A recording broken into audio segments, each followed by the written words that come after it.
اللهم إنا نستعينك ونستغفرك ونؤمن بك ونتوكل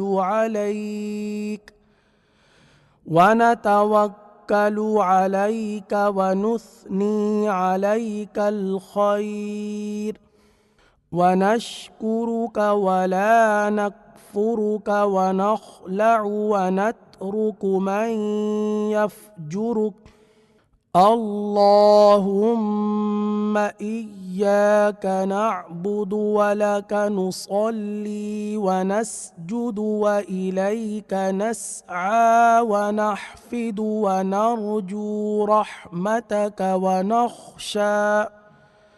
ونخشى عذابك إن عذابك بالكفار ملحق.